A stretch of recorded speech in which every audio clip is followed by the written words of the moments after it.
Hello and welcome to Mazz Hobbies. I'm Dave, and in this video we will take a look at the pre-release information for Skaven in the soon-to-be-released 4th edition of Warhammer Age of Sigmar. In the mortal realms, it is said that you're never more than 6 feet from a rat. Unlike our world, however, these rats are hunched, humanoid creatures armed with wicked weapons. The Skaven lurk in the dark corners, constantly chittering, gnawing, and scheming. For centuries they have toiled in the fetid subrealm of Blight City, gnawing away at the fabric of reality, and enviously eyeing the realms with a black hunger that drives their insatiable need to consume. Their grand scheme to elevate the great horned rat into the pantheon of chaos gods has surprisingly succeeded, and the Skaven are now ascendant, surging into the 8 realms through gnaw holes, corrupted portals that spread pollution and death. Each Skaven is convinced of their own greatness and believes that every other Skaven is conspiring against them, fostering a culture of towering paranoia and betrayal. Worshipping the ancient and ravenous great horned rat, Skaven society is a loose coalition of competing interests, occasionally aligned enough to achieve their goals.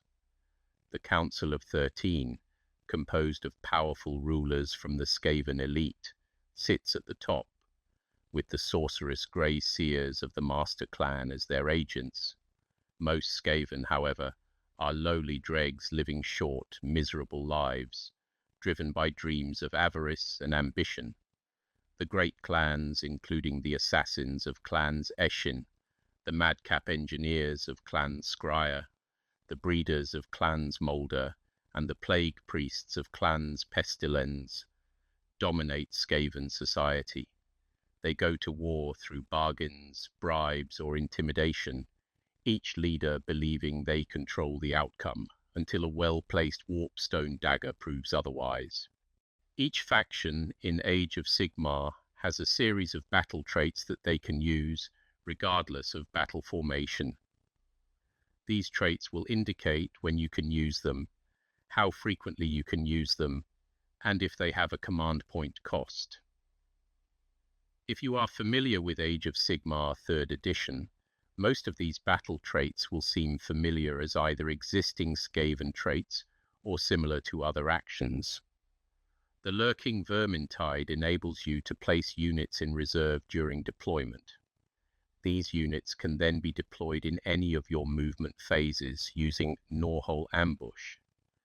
This is a form of modified deep strike where you can place gnawholes around the board and deploy your reserve units 6 inches from them, whilst being more than 9 inches from enemy units. You can set up your gnawholes using Splinters of Vermin Doom. If you have less than 3 gnawholes on the board, you can set one up more than 9 inches from enemy units, 1 inch from friendly units, and 3 inches from objectives and terrain. You get to do this at the start of your turn, so in battle round 1, you will have 1 gnawhole, with the maximum placed in round 3. Obviously, this assumes your opponent doesn't remove them. Too quick to hit enables your infantry and cavalry to retreat from combat without taking any damage.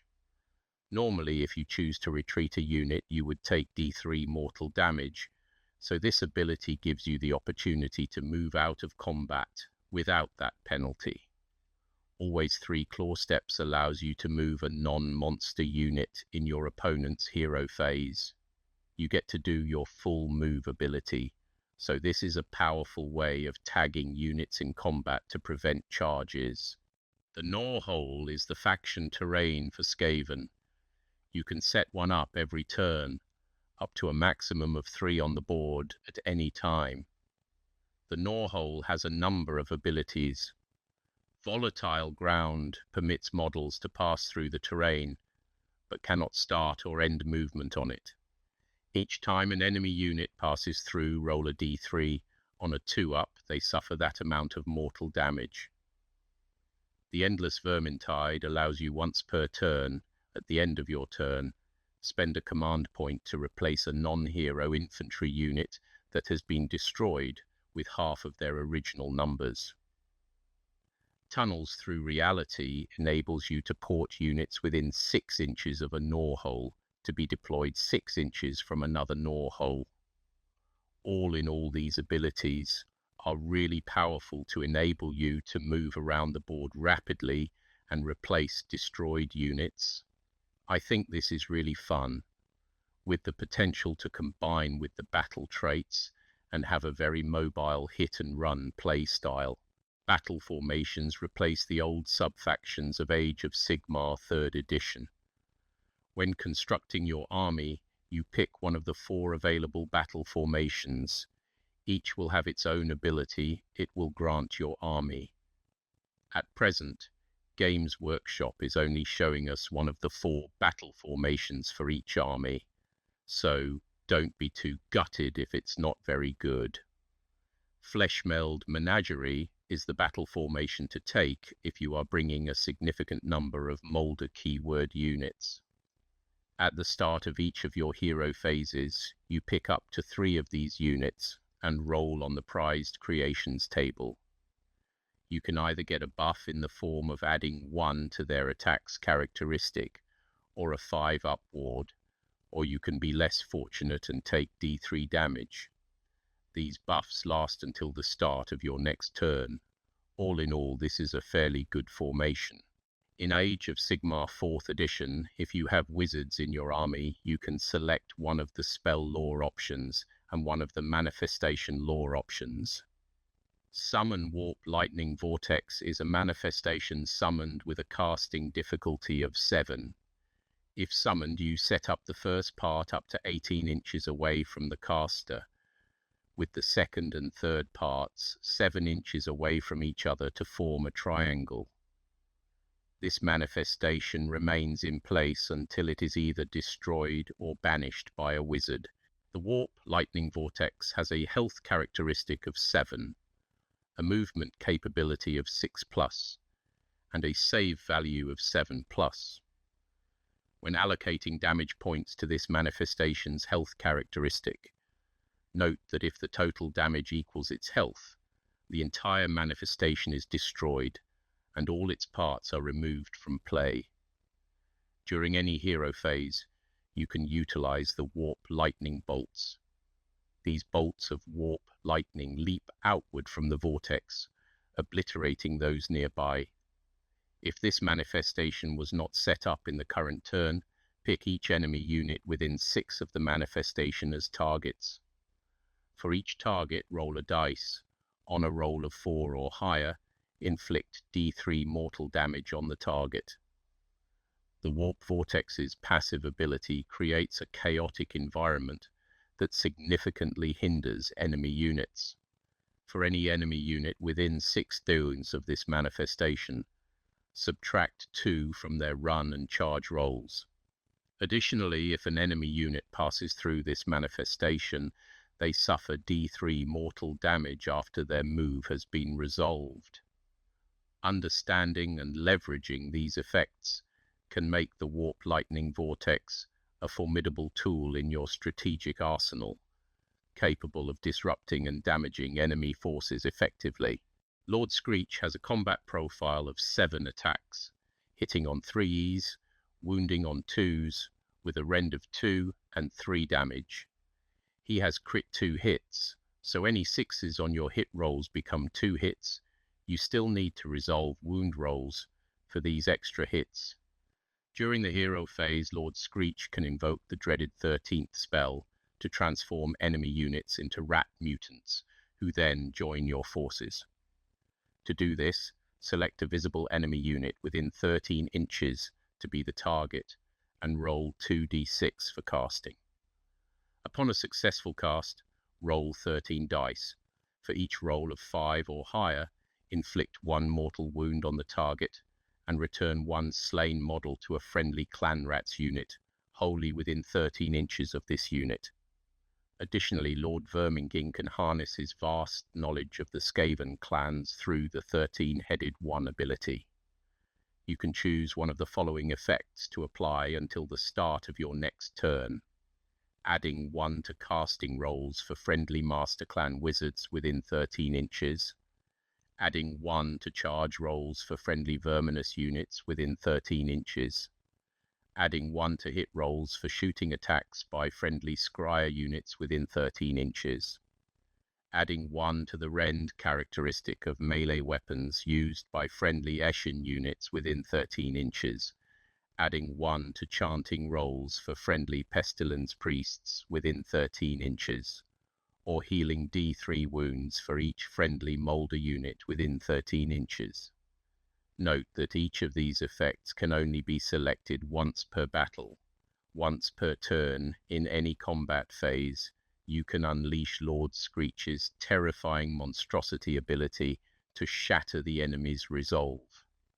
Choose an enemy infantry unit in combat with Lord Screech to be the target, then roll a dice. On a roll of 3 or higher, the target cannot use commands for the remainder of the turn, and you subtract an amount equal to the roll from the target's control score until the start of your next turn. Each rat ogre in the unit is armed with claws, blades, and fangs, ensuring they are formidable in close combat. Additionally, 1 out of every 3 models is equipped with a warp fire gun, which adds a ranged attack option to the unit's arsenal. The warp fire gun has a range of 10 inches, 2d6 attacks, hits on a 2, wounds on a 4, has a rend of 2, and deals 1 damage. Notably, this weapon can be used to shoot even when the model is engaged in close combat. In close combat, the rat ogres rely on their claws, blades, and fangs. These melee weapons deliver 5 attacks per model, hitting on a 4, wounding on a 3, with a rend of 1, and dealing 2 damage each. This makes them highly effective in tearing through enemy lines. During any combat phase, you can unleash the Unleashed Warp Fury ability to significantly boost the rat ogre's combat effectiveness. The warp stone embedded in their flesh crackles with volatile energies, driving them into a frenzy. To activate this ability, inflict D3 mortal damage on the unit. This cost is offset by the benefit gained, adding 1 to the attack's characteristic of the unit's melee weapons for the rest of the turn. This increase in attack output can be the decisive factor in overwhelming enemy units. By leveraging these abilities and understanding the weapon profiles, you can ensure that your rat ogres are a relentless and powerful force on the battlefield, capable of both devastating ranged attacks and brutal close combat engagements. This strategic use of their strengths will enable you to dominate your opponents and achieve victory. The Warp Lightning Cannon boasts impressive ranged weaponry with its Warp Lightning Blast. This weapon has a range of 20 inches and delivers 2d6 attacks, hitting on a roll of 4+. The Warp Lightning Blast fires massive bolts of warp lightning that disintegrate any who are struck by them. Each attack made with this weapon must target the same enemy unit, and each hit inflicts 1 mortal damage, ending the attack sequence. In close combat, the Warp Lightning Cannon's crew can defend themselves using their crew's teeth and knives. This melee weapon allows for d6 attacks, hitting on a roll of 4+ and wounding on a roll of 5+, with a rend of 1 and dealing 1 damage. While not as powerful as the Warp Lightning Blast, it provides a necessary means of defense against close-range threats. The Warp Lightning Cannon also features a potent ability called More Warp Lightning, which can be used once per turn during your shooting phase. When within the combat range of a friendly Scryer hero, this ability allows you to add 6 to the attack's characteristic of the Warp Lightning Blast for the rest of the turn. However, this increased power comes with a risk. For each unmodified hit roll of 1 during this attack, The unit suffers D3 mortal damage after the shoot ability has been resolved. So that's our coverage of the pre-release information on Skaven in Age of Sigmar 4th edition. I think they are going to be an interesting faction in this new edition, with a hit-and-run style of tactic and high-board maneuverability.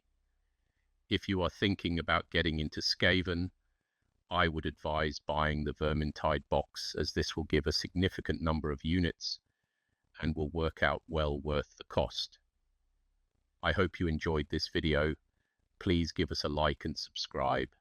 Till next time, from me to you, I hope you have a good hobby journey. Bye for now.